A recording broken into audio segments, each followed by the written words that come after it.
समय की बात है। राजनगर गांव में एक बहुत पुराना मकान था जिसमें एक भूत रहता था। एक दिन की बात है, उसी गांव में बहुत जोरों से भूतों की बारिश होने लगी। तभी, मामा, क्या आपको भूतों पे विश्वास है? मैंने पूछा था। बिल्कुल विश्वास है, उन्होंने काफी पीते हुए बोला था।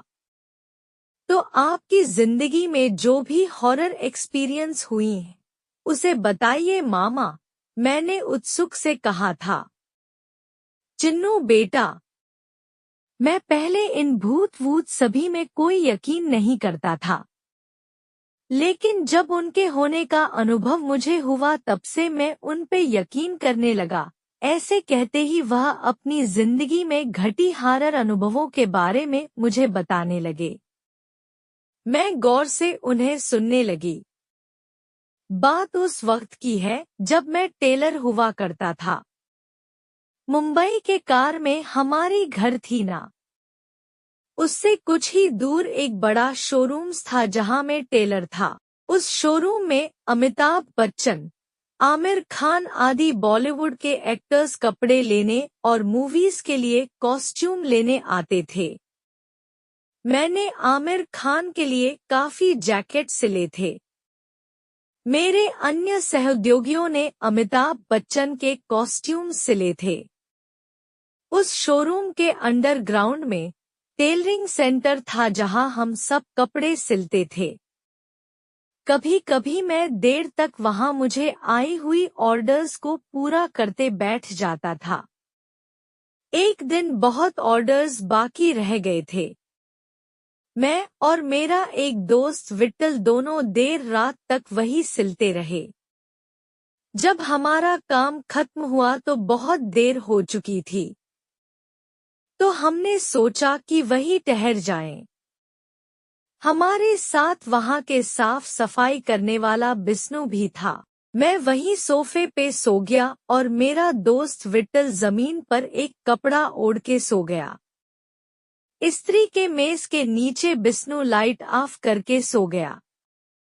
लेकिन रात के ठीक 1 बजे बिस्नू जोर जोर से चीखने लगा, भूत भूत कहते हुए वह चिल्ला रहा था। आवाज सुनके जब विट्ठल ने लाइट ऑन की तब बिस्नू डर के मारे पसीने से पूरा भीग गया था। पूरा दिन काम करके थका हुआ था। जब सो गया तो बिस्नू चिल्लाने लगा।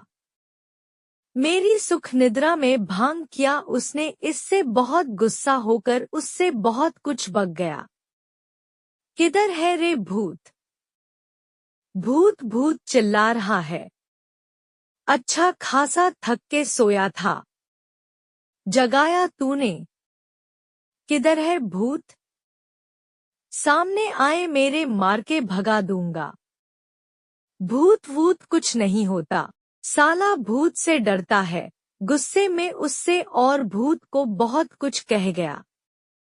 लेकिन फिर भी बिस्नू बोल रहा था कि कोई उसका गर्दन जोर से दबा रहा था। फिर मेरे बहुत कहने पर उससे हिम्मत आई और वह फिर इस्त्री मेज के नीचे सो गया। उसके बातों से विट्ठल को घबराहट हुई, लेकिन फिर भी वह हिम्मत से सो गया। मैंने लाइट ऑफ की और सोफे पे लेट गया। तभी मुझे हुई वह भयानक एहसास जो पहले कभी नहीं हुई।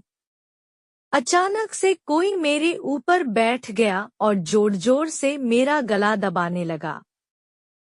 पूरा शरीर भारी।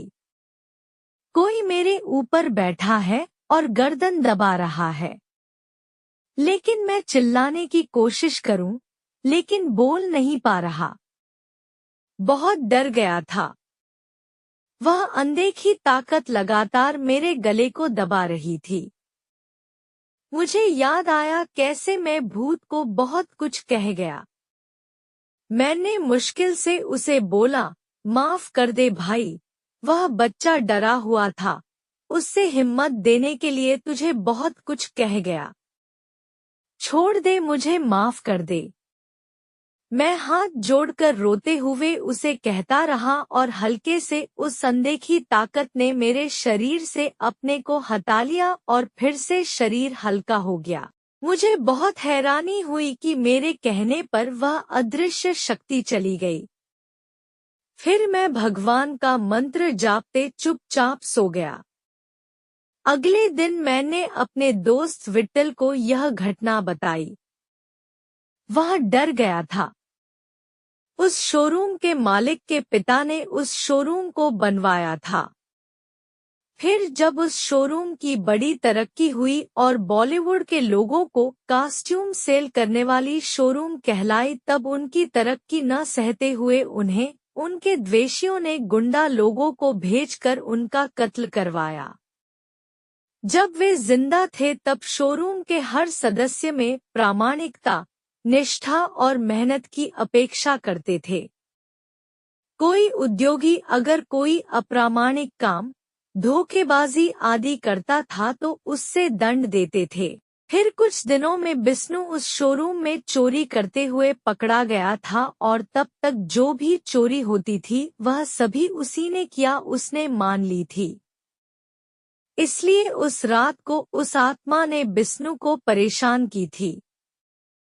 एक दिन उसी शोरूम में मालिक की बहन लक्ष्मी बड़े आत्मीय भाव से अकेले शोरूम के एक कमरे में बात कर रही थी। डैडी डैडी कहते हुए बात कर रही थी। उसे देख हमने मालिक को बुलाया। वे आए और बोलने लगे, ए लक्ष्मी किससे बात कर रही है अकेली? हैरानी से पूछने लगे। भाई। वह डैडी कहते ही वह उधर देख के अचानक हैरान हुई और डैडी डैडी पुकारने लगी।